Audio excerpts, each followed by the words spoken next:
I'm Wilson Capron. I'm here at the Cowboy Crossings in Oklahoma City. I created these spurs out of a melting pot of my different interests. I grew up in West Texas, and I love the Spanish culture. These spurs represent that. I study firearms engraving, European firearms engraving.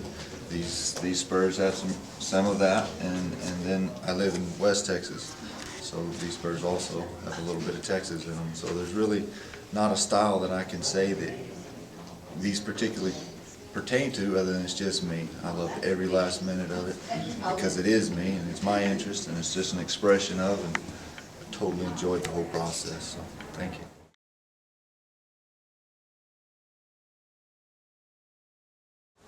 Hi, I'm John Willemsma. I'm with the Traditional Cowboy Arts Association, and we're here at the National Cowboy Museum for our show. And I have a few minutes to talk about my saddle project in our show. It features a Spanish-style saddle with a full anguera, which features iron coscojos made by Russell Yates and iron hardware by Russell Yates, and sterling silver by Scott Hardy.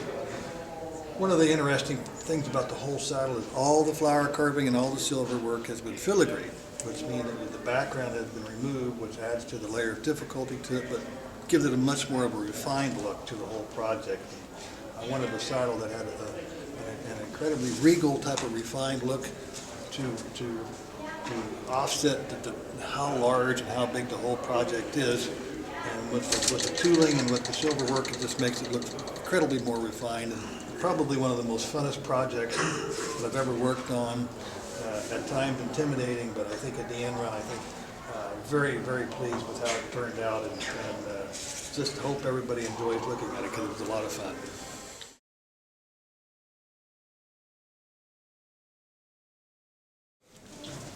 Hello, my name's Scott Hardy. I'm with the Traditional Cowboy Arts Association. Actually, at the moment, I'm president of the TCAA.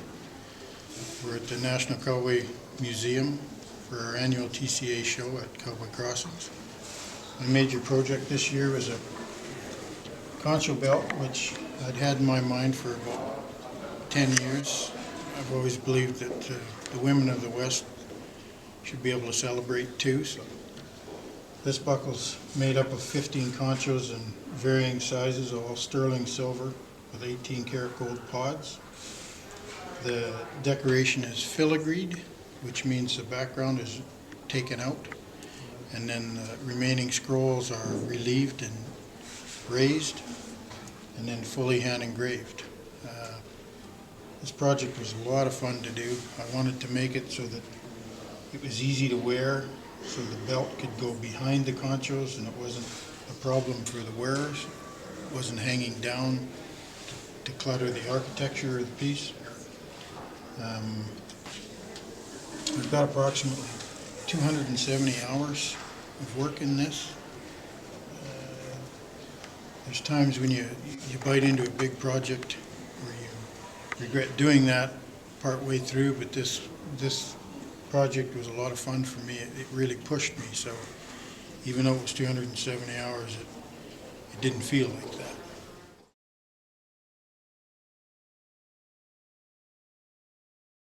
I am Russell Yates from Rotan, Texas, TCA spur maker and bit maker. And this year's piece,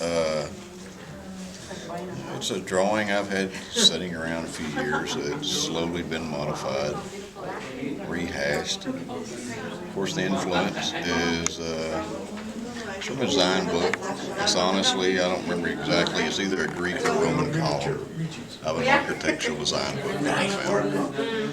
And like I said, I've been on it for a couple of years. Things change. Classic spade mouthpiece.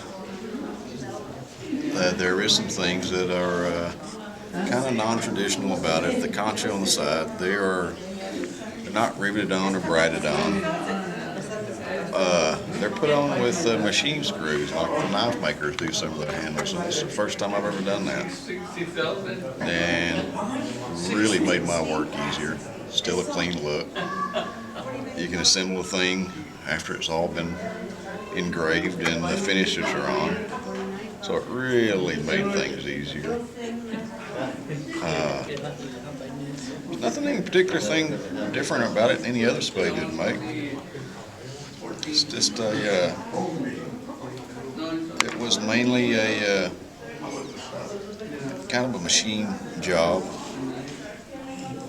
It's the biggest problem with this bit during the construction. There's 5 welds up and down the shank, and it was kind of file work and the welding was probably the most consuming part of the project.